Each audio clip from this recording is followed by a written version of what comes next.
왜 탕자일까? 라는 제목으로 말씀을 함께 나눌 때에 주의 말씀이 깨달아지는 시간 되시기를 주의 이름으로 축원합니다.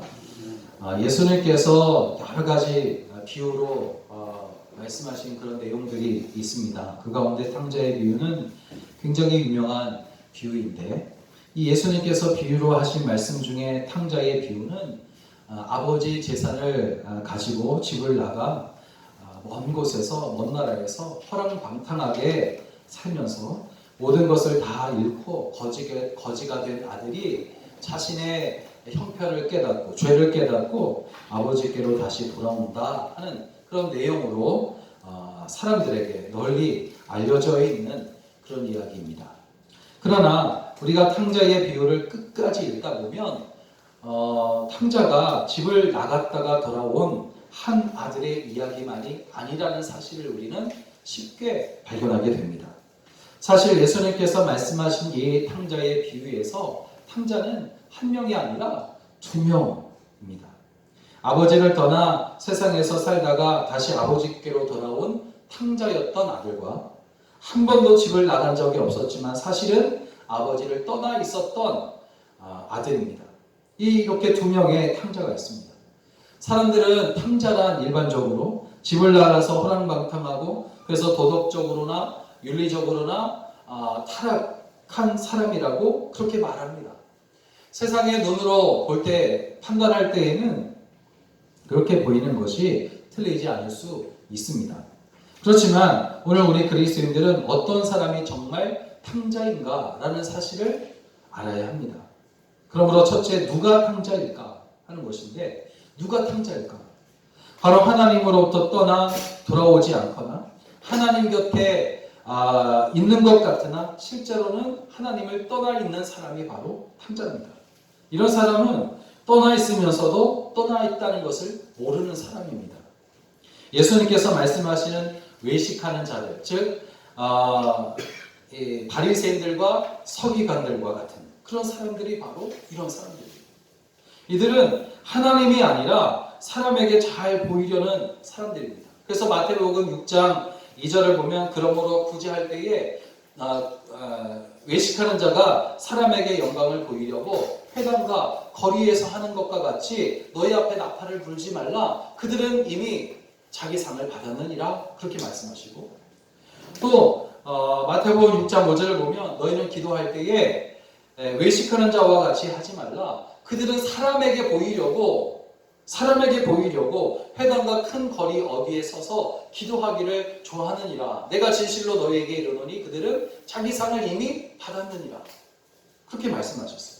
그러니까 예수님께서 말씀하시는 외식하는 자들은 사람에게 보이려고, 또 사람에게 영광을 받으려고 하는 그런 사람들인 것을 알 수가 있어요. 사실 예수님께서 비유로 말씀하신 탕자의 비유는 회개하고 돌아와서 아버지의 큰 기쁨이 되었던 아들의 이야기일 뿐만 아니라 아버지 곁을 한 번도 떠나지 않았지만 실제로는 떠나 있었던 아들, 즉 바리새인들이나 서기관들과 같은 외식하는 자들에게 하신 말씀이었음을 우리는 알게 됩니다. 이런 이유로 우리가 탕자라고 알고 있었던 작은 아들은 그의 아버지의 품으로 다시 돌아와서 아버지의 큰 기쁨이 되었기 때문에 우리는 그를 더 이상 탕자라 부를 수가 없습니다. 그러면 진짜 탕자는 누구일까 하는 것이죠. 진짜 탕자는 집을 나간 적이 없지만 그 마음이 아버지를 이미 떠나 있었던 아들을 말합니다. 겉으로는 탕자처럼 보이지 않았지만 속으로는 이미 탕자로 살고 있었던 사람이 바로 진짜 탕자라는 것이에요. 앞에서 말씀드렸듯이 예수님께서 보신 탕자는 그 당시 서기관들과 바리새인들을 가리켰습니다. 그들의 겉모습은 탕자처럼 보이지 않았어요. 거룩해 보였습니다. 아름다워 보였습니다. 그러나 진짜 탕자는 그들이었단 말이죠. 마태복음 23장 27절을 보면 화 있을진저 외식하는 서기관들과 바리새인들이여 회칠한 무덤 같으니 겉으로는 아름답게 보이나 그 안에는 죽은 사람의 뼈와 더러운 것이 가득하더라. 그렇게 나와 있어요. 그러면 도대체 왜 탕자일까 하는 것이에요. 왜 탕자일까? 본문 20절을 보니까 이에 일어나서 아버지께로 돌아가니라. 아직도 거리가 먼데 아버지가 그를 보고 측은히 여겨 달려가 목을 안고 입을 맞추었다. 그렇게 나와 있는데, 아버지는 기다리던 아들이 돌아오는 것을 발견하자마자 기쁨을 감추지 못하고 억제하지 못하고 멀리 있지만 달려가서 끌어안는 것입니다. 가장 좋은 옷을 그에게 입히고 손에 가락지를 끼우고 발에 신을 신기고 살찐 송아지를 잡아 잔치를 여는 거예요. 왜냐하면 죽었던 아들이 살아왔고 잃어버렸던 아들을 다시 찾았기 때문입니다. 그때 큰 아들이 들에서 일하고 집에 돌아오다가 집에서 풍악과 춤추는 소리를 듣게 됩니다. 큰 아들은 종을 불러 무슨 일이 일어났느냐 묻습니다. 그랬더니 종의 말이 당신의 동생이 돌아와서 기뻐하는 아버지가 잔치를 내고 지금 즐거워하십니다. 그렇게 이야기하죠. 이 소리를 들은 큰 아들은 화가 머리끝까지 나서 잔치가 열린 집으로 들어가려 하지 않았다. 그렇게 증거하고 있습니다. 잔치 자리에 들어가려 하지 않았다.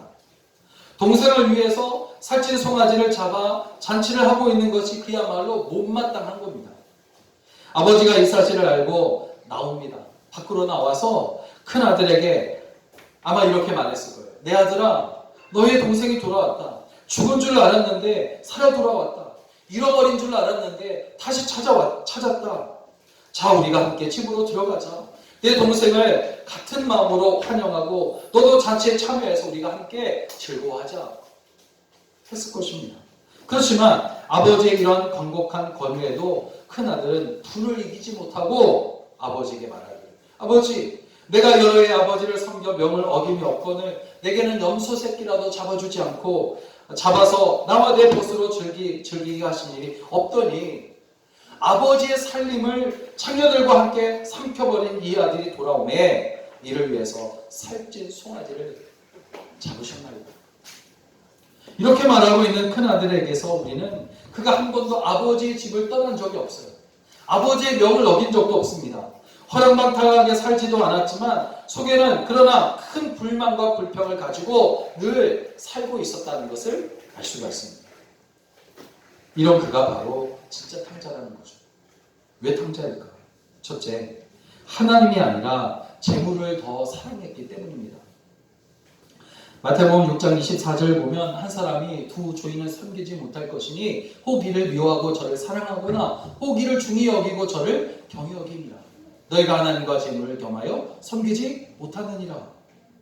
주님께서 말씀하셨어요. 큰아들이 한 말을 들어보면 그가 아버지를 사랑하고 있었던 것이 아니라 재물을 사랑하고 있었다는 것을 우리는 발견할 수 있어요. 그는 동생이 돌아와서 기쁘기보다는 그 아들이 아버지의 살림을 다 탕진했을 뿐만 아니라 돌아와서는 전에 없었던 잔치를 열어서 또다시 재산을, 자기에게 돌아올 재산을 지금 축내고 있다고 여기고는 분을 이기지 못하고 있는 겁니다. 여러분, 사람은 물질이 참 중요하고 필요합니다. 그렇지만 물질이 사람을 존귀하게 하고 사람을 거룩하게 하는 것은 아닙니다. 물질이 우리의 영혼을 만족시킬 수는 없어요. 왜 그렇습니까? 물질이 얼마만큼 모여있으면 그것으로 잠깐 즐거워하지만 더 많은 물질이 필요하다는 것을 금방 경험하게 되잖아요. 느끼게 되고 생각하게 되지 않습니까? 그것도 또 부족함 때문에 더 많은 물질을 요구하고 갈구하는 거예요. 그래서 우리 영혼을 도무지 만족시킬 수 없는 것이 물질입니다. 주님께서 말씀하시기를 사람이 떡으로만 살 것이 아니요 하나님의 입에서 나오는 모든 말씀으로 살 것이다 말씀하셨거든요. 그러니까 하나님의 말씀이 사람의 먹을 양식이 되어서 그 영혼을 비로소 살찌게 하고 그의 삶을 기쁘고 즐겁게 한다는 겁니다. 참으로 가치 있는 삶이란 어떤 삶이냐 생각해 보니까 육신을 위하여 먹고 마시고 노는 것에 있지 않고 끊임없이 하나님의 영적인 것과 주님의 선한 일을 행하며 사는 데 있다는 사실을 다시금 생각하게 되는 겁니다. 여러분, 사람의 가치는 어떤 옷을 입고 있는지 얼마나 많은 것을 가지고 있는지로 판단되는 것이 아니잖아요. 그래서 마태복음 6장 26절을 보면 주님께서 공중의 새를 보라 심지도 않고 거두지도 않고 창고에 모아들이지도 아니하되 너희는 이것들보다 귀하지 아니하느냐라고 말씀하셨어요. 우리가 가치 있게 되는 것은 무엇이냐?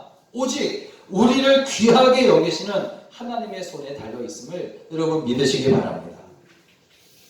여러분, 우리는 사람을 외모나 가진 재물을 보고 판단하지 말라는 말을 우리가 정말 입버릇처럼 하지만 사실은 그렇게 하지 못하고 있었음을 우리는 회개해야 합니다. 그리고 재물이 아니라 우리를 사랑하시는 하나님을 진심으로 사랑하게 되시기를 다시 한번 주의 이름으로 부탁을 드립니다. 아버지 곁에 있었지만 정말 아버지를 사랑한 것이 아니라 재물을 사랑한 거예요. 그 재물을 사랑한 그런 아들이 아니라 아버지를 사랑하여 돌아온 아들이 사랑을 받을 자격이 있는 겁니다. 그러므로 진짜 탕자가 되지 않고 사랑받는 하나님의 자녀가 되기 위해서 하나님을 더욱 사랑하는 여러분 되시기를 주의 이름으로 부탁을 드립니다. 두 번째로 왜 탕자인가? 사랑하지 못하기 때문이에요. 용서하지 못하기 때문에 탕자입니다. 큰아들은 아버지의 재산을 가지고 허랑방탕하게 살다가 돌아온 동생을 위해서 잔치를 연 아버지가 못마땅하죠. 자신에게 해준 것은 아무것도 없다고 하면서 불평하는 겁니다. 내가 얼마나 아버지 곁을 떠나지 않고 열심으로 일했습니까? 아버지에게 걱정을 끼쳐드리지 않지 않았습니까? 그럼에도 불구하고 염소 새끼라도 잡아 잔치를 열어주지 않았으니 너무나 섭섭합니다 하며 아버지 때문에 화가 나는 거예요. 그러니까 다시 한번 말하면 이 큰아들은 동생 때문에 화가 난 것이 아니라 결국에는 아버지 때문에 화가 나는 거예요. 아버지는 큰아들도 돌아온 동생을 반가워하며 잔치에 함께 참여해서 즐거워하기를 원했단 말이죠. 그런데 큰아들은 아버지의 그러한 마음을 이해하지 못합니다. 아버지와 같이 살고 있으면서도 아버지가 그렇게도 작은 아들이 돌아오기를 고대하고 있었던 것을 몰랐습니다. 아니, 그러한 아버지를 매일같이 보면서 마음에 불평과 불만이 차곡차곡 쌓이다가 마침내 잔치가 열리는 그 소리를 듣고는 폭발하고 만 겁니다. 큰아들이 아버지께 한 말을 들어보면 그는 정말 한 번도 아버지를 명을 어긴 일이 없어요. 그러나 그의 순종은 거짓 순종이었습니다. 아버지를 사랑해서가 아니라 나중에 자신에게 돌아올 재산을 위해서만 그가 일했기 때문이에요. 여러분, 우리는 더 이상 하나님과 불완전한 율법의 관계가 아니라고 말씀을 지난주에 드렸습니다. 주님께서 십자가로 완성하신 사랑의 관계가 되었단 말이죠. 만일 우리가 여전히 불완전한 율법에 매여 있다면 우리 중 누구도 하나님의 사랑을 절대로 경험할 수 없게 될 것입니다. 그러나 십자가의 사랑과 용서가 우리를 죄에서 구원하고 우리를 새롭게 한 것을 우리가 믿는다면 그 하나님의 놀라우신 사랑 때문에 우리는 천국잔치에 참여하여 노래하고 춤을 추게 될 것입니다. 여러분, 큰아들은 잔치에 참여할 수 없었어요. 그 잔치는 어떤 잔치였냐면 죄를 회개하고 돌아온 죄인에게 베풀어주는 사랑과 용서의 잔치였기 때문에 그래서 큰아들은 그 잔치에 참여할 수 없었어요. 큰아들은 이미 아버지의 재산을 가지고 허랑방탕하게 사용한 동생을 용서해 줄 수 없다고 그는 생각했기 때문이에요. 이것이 바로 율법입니다. 율법에 매여 있는 사람의 가지고 있는 생각이란 말이에요. 죄인을 환영하고 그를 위해서 환영한다는 것은 이것은 있을 수 없는 일입니다. 율법에 갇혀 있기 때문에 그렇게 생각하는 거예요. 마치 죄인이라고 여겼던 세리장 삭개오의 집에 예수님이 들어가는 것을 보며 이상하게 여겼던 바리새인들과 같은 그런 모습이에요. 그런데 여러분, 의외로 우리 그리스도인들 가운데도 이런 바리새인들과 같은 사람들이 참 많이 있는 것을 보게 됩니다. 용서하고 사랑해야 한다는 것을 알면서도 용서를 구하는 사람을 우리는 용서하지 못하고 사랑받기를 원하는 사람을 우리는 사랑하지 못하고 있어요. 그러면서 죗값을 받은 것이라고 당연하듯 그렇게 말하기를 좋아해요. 우리는 그렇게 사람을 정죄합니다. 지금 우리는 십자가의 사랑을 받은 자들로서 용서하고 사랑하는 마음이 더욱 필요할 때라고 생각해요. 그리스도인들 가운데는 지금 교회들, 개척교회 그리고 또 기성의 교회들이 이 가운데서 확진자들이 생겨나는 것을 보면서 무슨 죄를 지었기 때문에 그렇게 되었을 것이다. 하나님이 벌을 내리신 것이다 라고 혹시 말하는 사람들이 있을 수 있습니다. 그렇게 말하는 것을 또 좋아하는 이들도 있어요. 그러나 여러분, 우리는 십자가의 사랑을 받은 자들로서 용서하고 사랑하는 마음이 더욱 필요해요. 고통을 받고 있는 사람들이 얼마나 지금 많이 있습니까? 미국에는 지금 오늘 4만 명 이상 되는 사람이 확진자가 되었다는 거죠. 고통을 받고 있어요.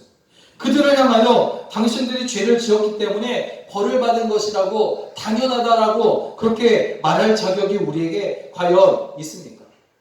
우리에게는 절대로 그런 자격이 없단 말이죠. 다만 예수님께서 가르쳐주신 팔복에서 긍휼히 여기는 자가 복이 있나니 그들이 긍휼히 여김을 받을 것이니라 하셨듯이 우리 역시 주님의 긍휼하심을 받아야 살 수 있는 사람들이며 실제로 우리는 주님의 긍휼하심 속에 살고 있어요. 그러므로 우리가 긍휼히 여기는 자가 되었으니 우리도 긍휼히 여기는 자가 되어야 되지 않겠느냐 하는 것입니다. 그렇게 주님의 용서와 사랑, 긍휼하심을 받은 자가 결국에는 잔치에 참여하여 함께 기뻐할 수 있게 되는 줄로 믿으시기 바랍니다. 마지막으로 왜 탕자일까? 자기만 생각하고 이웃을 돌아보지 않기 때문에 탕자가 되는 거죠. 그나들은 무엇도 이해하려고 하지 않았습니다. 29절 30절을 보니까 아버지께서 대답하여 이르시되 내가 여러의 아버지의 명을 어김이 없거늘 내게는 염소 새끼라도 주어 나와 내 벗으로 즐기게 하신 일이 없더니 아버지의 살림을 창녀와 함께 삼켜버린 이 아들이 돌아오매 이를 위하여 살찐 송아지를 잡으셨나이다. 그나들은 그의 동생을 자기 동생으로 인정하지 않고 있어요. 그는 이 아들이라고 부르면서 자기 동생인데 동생이라 부르지 않고 다른 사람인 것처럼 그렇게 이야기를 하고 있습니다. 큰 아들에게서 동생을 향한 어떤 동정이나 긍휼히 여기는 그런 마음을 우리는 찾아볼 수가 없어요.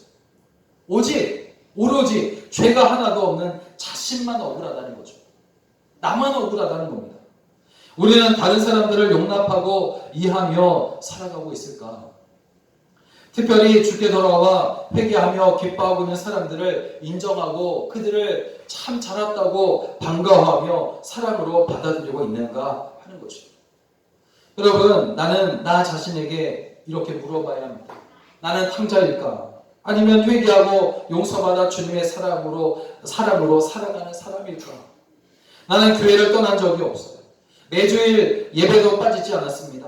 그렇게 나만 잘하면 된다고 생각하며 그렇게 지금까지 살아왔습니다. 그러나 나는 하나님의 품 안에 살고 있지 않았습니다. 겉으로는 하나님을 떠난 적이 없으므로 떳떳하다라고 말하지만 속으로는 하나님을 떠나 세상 속에 살고 있었습니다.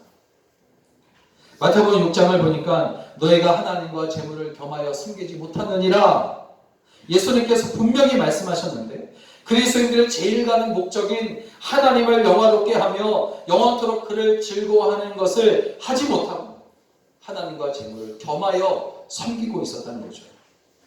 하나님을 믿는다고 하면서 하나님의 나라를 구하지 않고 그 뜻을 거스리고 있어요. 예수님께서 십자가로 완성하신 하나님과의 사랑의 관계를 우리는 다시 율법과 형식의 관계로 그렇게 떨어뜨리고 있지는 않은가 하는 것입니다. 나는 무섭고 큰 죄를 용서받았으면서도 형제의 눈 속에 있는 작은 티는 보지 못하고 나의 눈 속에 있는 들보는 깨닫지 못하는 그런 삶을 살아가고 있다는 거죠. 이런 고백들이 사실이라면 우리는 진짜 탕자로 살고 있었습니다. 사랑하는 여러분, 그러나 하나님은 어제 탕자였지만 회개하고 돌아와 오늘 하늘잔치에 참여하고 있는 사람을 기뻐하시는 줄로 믿습니다. 하나님께 돌아오자마자 그는 어떻게 됩니까? 하나님을 기쁘게 하는 아들이 되는 거예요. 돌아오자마자 한참 기다렸다가 시간을 주고 기뻐하는 아들이 된 것이 아니라 돌아오자마자 그것도 멀리 있는데 달려와 우리를 품어주시는 하나님 아버지십니다. 더 이상 탕자가 아니죠. 탕자로 취급받지 않고 사랑받는 아들로 대접을 받습니다. 몸은 비록 하나님의 집을 떠나지 않았다 할지라도 마음이 떠나 있으면 그는 정말 떠나 있는 사람입니다. 하나님은 중심을 보시기 때문에. 그러므로 여러분 힘들고 어려울 때일수록 우리는 하나님을 더욱 사랑해야 합니다. 자신만을 생각하는 것이 아니라 이웃을 돌아보아 하나님의 자녀로서 칭찬 듣는 그런 성도가 다 되시기를 주의 이름으로 간절히 축원합니다. 축원합니다. 기도하겠습니다. 사랑과 은혜가 풍성하신 주 하나님 은혜를 감사합니다. 오늘